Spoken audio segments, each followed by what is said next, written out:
This is J. Randal Wilkerson, author of the Heart Failure Recovery Plan, Successful Heart Regeneration Using Metabolic Enzymes.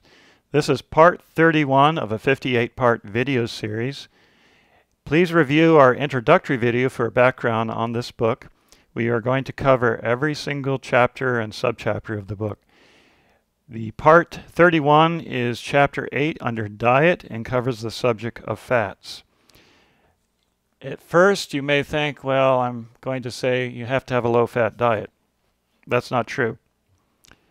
The low-fat diet premise that has permeated American nutrition and the healthcare system was all developed by a single professor at the University of Minnesota who was trying to prove that animal fats were bad for you by selectively collecting some information from a number of countries, that some of which were insignificant in size, in order to promote vegetable fats and trans fats by a large food corporation nearby his university.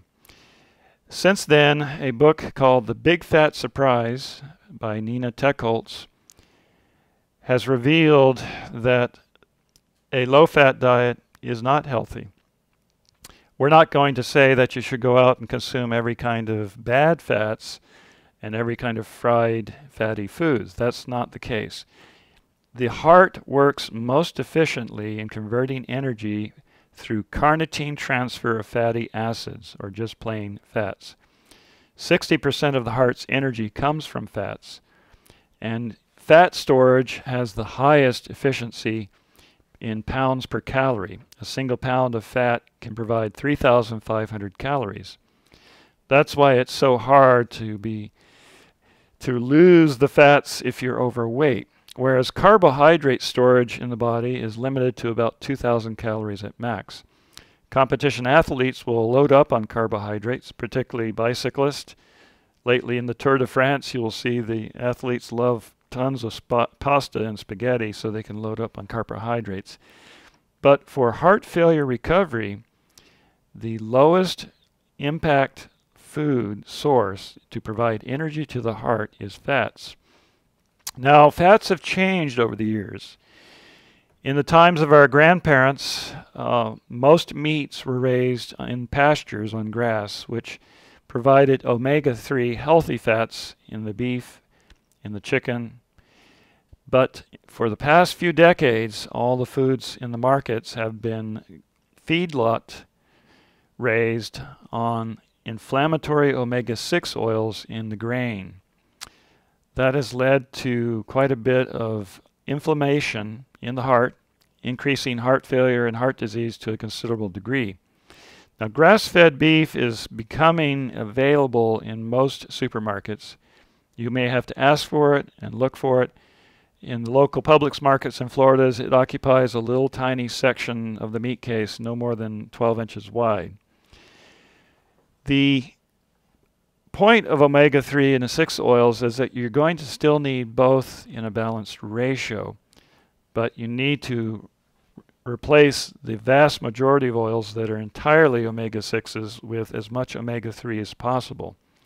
That may mean eating fish with high levels of omega-3, as well as foods, meats that are raised in grass-fed pastures, and avoiding all of the fried foods, because almost anything fried in a restaurant is fried with cheap omega-6 oils. That includes potato chips, French fries, corn chips, fried fish, fried chicken, practically anything with fried in the name.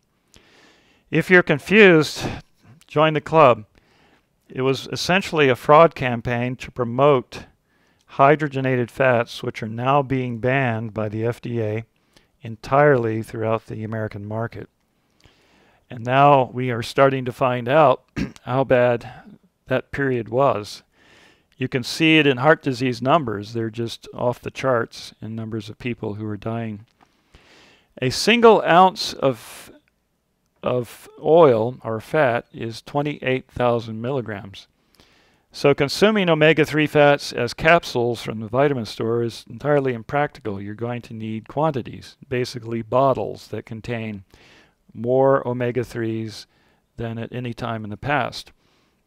If you look at salmon, it's almost entirely omega-3 fats. So it's 1,700 milligrams of omega-3 fats in a single 4-ounce serving. The highest omega-3 content oil is flaxseed oil. It has 3 parts omega-3 to 1 part omega-6. Its smoking temperature, that is the temperature where when cooking it smokes, is only 225. So you can only practically use flaxseed oil on salads and uncooked foods.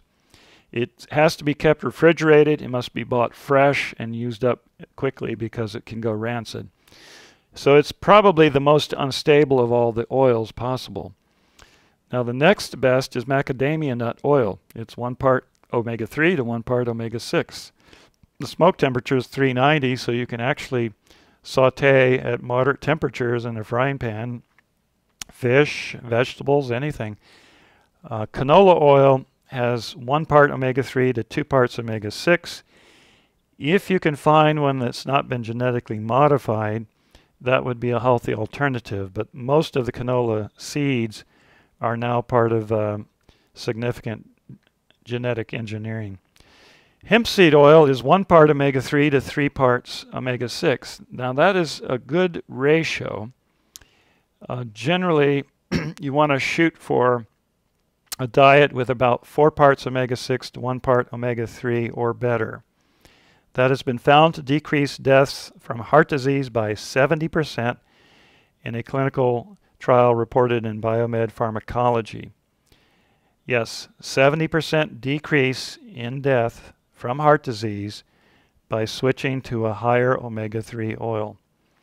Now, normal Western diets have ratios of 15 parts omega-6 to 1 part omega-3 and higher, sometimes 50 to 1. For example, a common oil used in frying at restaurants is corn oil. It's 83 parts omega-6, 1 part omega-3, so you might as well forget any omega-3 being in it. Sesame oil, 42 to 1. Sunflower oil, 41. Peanut oil, 32 to 1. Safflower oil, 133 to 1. Grapeseed oil, 676 to 1. Almond oil, hazelnut oil, palm kernel oil, all of those are just so high in inflammatory omega-6s that they're not recommended. Essentially, olive oil on down. Olive oil has 1 part omega-3 to 13 part omega-6. However, 71% of olive oil is omega-9, which is a healthy oil. Your body doesn't have to manufacture omega-9s if you use olive oil. Avocado is even better and has the highest smoke point, 520 degrees Fahrenheit. It's a very luscious oil for salads. Even butter, believe it or not, has 9 parts omega-6 to 1 part omega-3 in normal feedlot butter. You can find grass-fed butter with higher ratios of omega-3s.